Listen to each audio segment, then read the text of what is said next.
Testing. 1, 2, 3. Is this thing on? Hello guys, this is UniversalGiant. Welcome back for more of AM2R.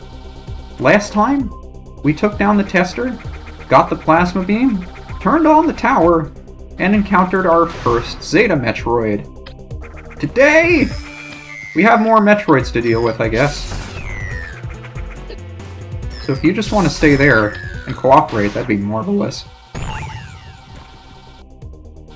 So again, that's probably the last vertical shaft Gamma Metroid we're going to deal with, and I'm going to miss them. They're so easy to deal with. I think this is how we left the tower, so we'll just continue on our way. I think before we move on, I would like to come in here. Now, the funny thing about my original playthrough is that I never actually got the plasma beam. So, because I never got the plasma beam, I never actually turned on the tower, and all of the rooms you see here that are completely lit up would have been dark otherwise. And I say this because that also means you'd have to fight... Come into view, buddy. There you are. You'd have to fight this guy in the dark. Now, before we trigger the encounter here, I just want to show how wonderful it is, the attention to detail, that this guy's head will follow you up and down before you trigger his movement.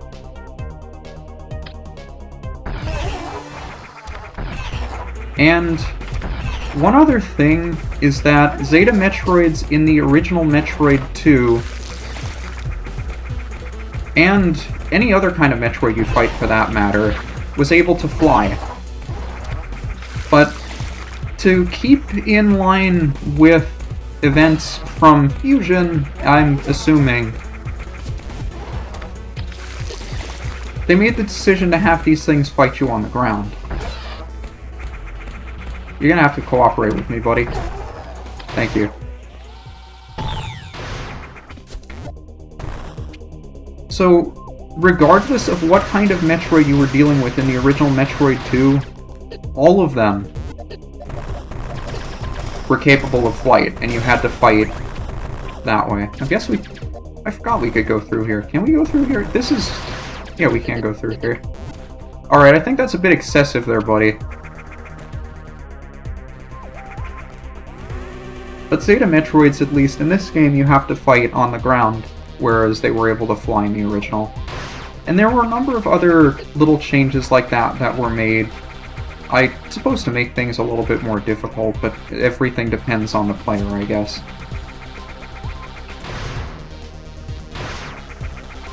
But the outside of the tower is going to be lined with all of these chambers that have excessive amounts of spikes. How far down do I want to go with this?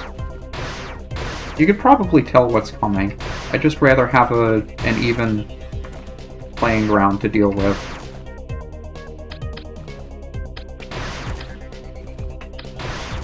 Hi, buddy. Oh, he's completely stuck. That's nice. Up, please. Thank you.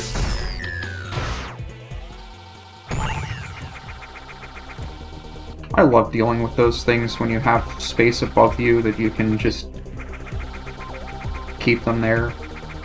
Fire a super directly into their belly. Always feels good. Also, this one gigantic statue out here, I think this is one volunteer's sole contribution to the game. I forget the name, but it's a really beautiful statue. And I also want to say up here is something. Yeah, you can see there's a bomb block there.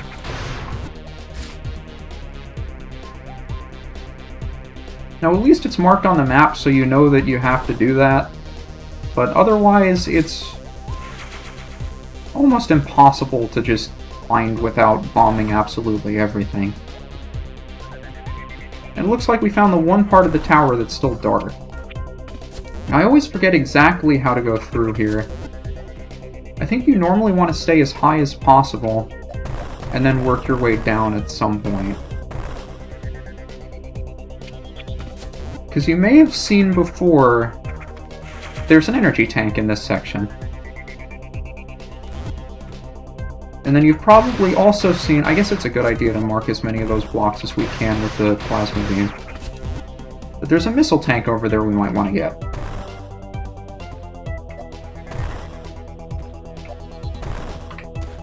Nope, nope, nope, we're not missing that. We're not missing that. Because I know down here's a breakaway block. Can't get back through there. Yeah, but of course you have bits and pieces of the Lower Norfair theme playing throughout with the now powered-on tower. So of course, since I beat this originally never having turned on the tower, I didn't hear this until after I'd beaten the game, and then realized, oh, there's something I missed. So the fact that you can beat this game without... Do I want to do this without any super missiles? I'm not sure that's the best idea. Maybe we'll go heal up. Because I have a feeling we haven't seen the last of the Zeta Metroids, and I'd like to be prepared.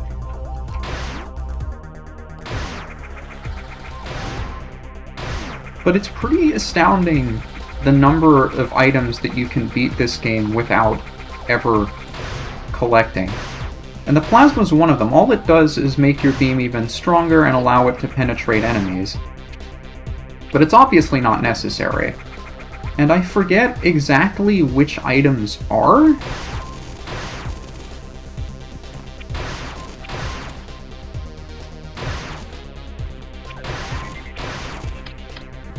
What do we have in here again?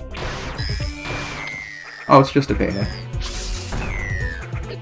Or, I keep thinking it's beta, because beta is the second letter of the Greek alphabet, but they're called gammas. Always get that confused. But I can only remember 5 of the weapons that you necessarily need to beat the game, but not all 6. I know you need morph ball bombs. I know you need... what else do we have that you need?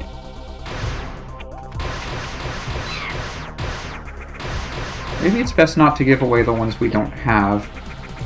But I always forget exactly which ones we do and don't need. I know going into here with 2 super missiles less than maximum is going to bite me, but I'm doing it anyway. This is not going to end well. Buddy, I know you're here. Yeah, I've already wasted one. That's great.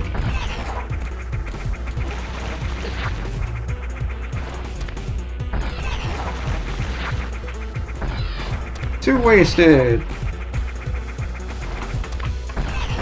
Well, that's 10 missiles we're going to have to fire normally. Alright, turn around. That's good. Shouldn't be too many more. How many we got? 1?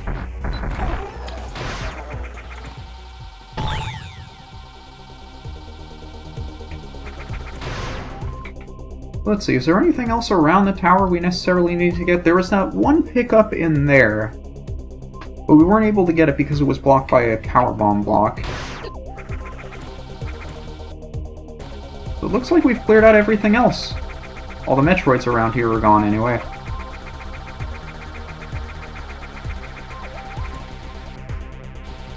There's only one way for us to go now that the lava's drained. And it's not that way because we need power bombs. It's time for us to head into what I believe is a brand new section for AM2R. All the way underneath the tower that's been harvesting geothermal energy.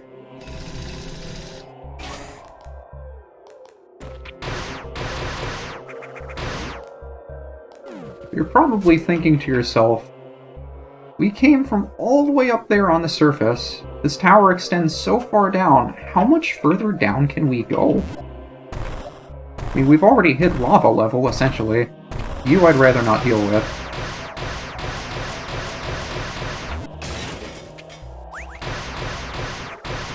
Refill on energy would also be nice, but I think we got a save point before too long.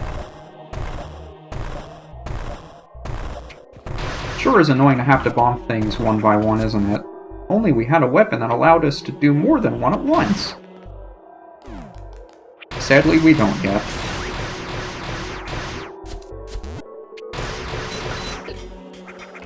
But, I mean, it's nice that all of you guys are here to protect whatever it is you're protecting, but I'd kind of just like to get on my way.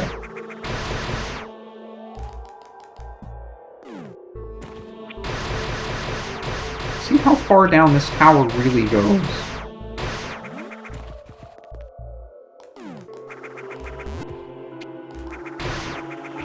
And again, you can hear the music has gotten a lot more subtle, a lot quieter.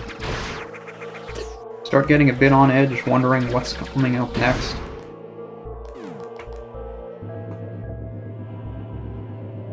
And I remember when I first took this elevator, it surprised me just how far down into the planet we're going. That's a really long elevator.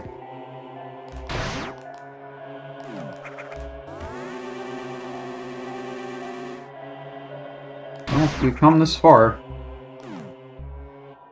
There must be somewhere for us to go. Something for us to do. I mean, the plasma beam is so nice, being able to pierce enemies. Oh, looks like we actually made it to the power plant. This geothermal plant generates power to run all the other facilities in the cave complex. Water from the hydro station is injected into the system using insulated pipes. Sophisticated turbines turn the heat of the local environment, being extremely efficient with minimal loss of water. The massive amount of energy produced is stored in isolated arrays of power cells. One of these has lost structural integrity, and significant change in temperature could overload it. So when you read that, you realize the door is locked, and you start bombing the floor. You could probably figure out what's coming.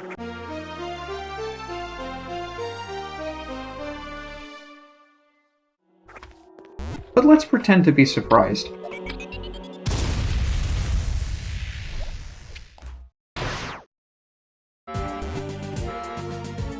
If you ever played Metroid 2, you'll know the one thing the original game was missing that's since become a staple of the Metroid series is an escape sequence.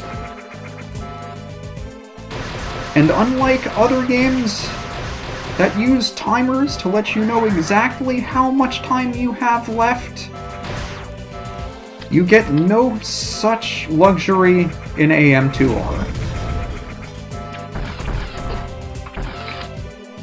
And we have to deal with another boss, the tank prototype. Sensors on its head provide it with accurate aim. However, the alloy protecting it is weakened with time, allowing the arm and track sections. Attacking these parts may grant you tactical advantages. Hardware scans reveal this tank was originally to be mass-produced. Remote-controlled and basic AI is now active due to a lack of commands. So standing in the way of us getting out is a boss that was not in the original Metroid 2. And I guess I'll just finish it off with plasma beam shots. Hopefully it doesn't take too much longer. I mean, I know we're in a hurry, but I'd kind of like to get some missiles back. But of course, as we go further and further up, you know what, let's see if we can get back to the elevator. Maybe that's not the correct direction. Maybe we should go the other way. Never saw what was in the room to the left. There was nothing here before, but now that the place is collapsing, there is a convenient place for us to leave.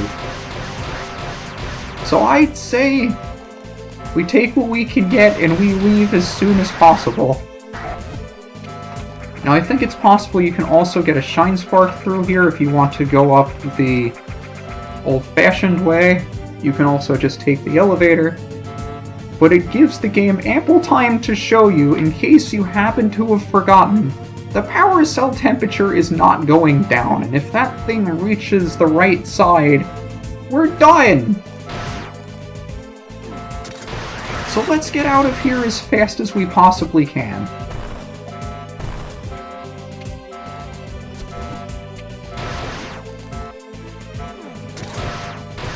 So hopefully you remember exactly how to get out of this mess, because if you don't, you might be in for a rough time.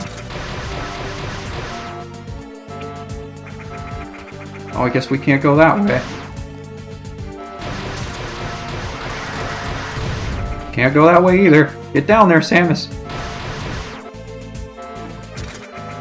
Power cell temperature continues going up. Now it's at this point I'm thankful we have power bombs, because we can blow all of those out of our way. But however fast we think we're getting out of here... Come on! Come on, door! Open! Open the door! Get in the door! Get in the door! Get in the door!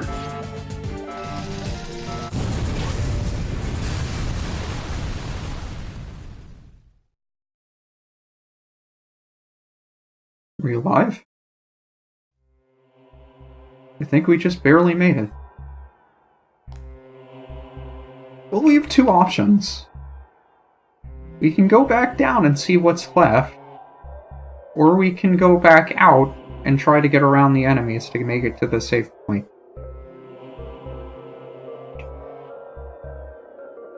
Let's take a risk and see what's left. That thing really did a number on that door. If we didn't make it through this door in time, I think we would have been dead.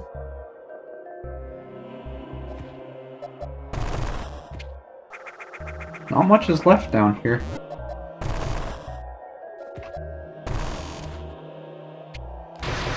There is a way in here, though. I guess I'll reveal these blocks while we're here. But luckily enough, down here are no enemies and an energy tank. So before we head out, I would like to take this time to get that one thing. Now, this stumped me for a very long time when I first played the game, because I had no way of directly hitting that super missile block. Until I realized, oh hey, you can fire through the wall here, and the splash damage will break the block for you. I don't think I can get there in time. Can I? I can't. Good. I forget if it came back or not. I remember getting stumped on a similar thing in a Zero mission, where you had to grab onto a ledge or something and then fire from that ledge, and I just never thought to do it.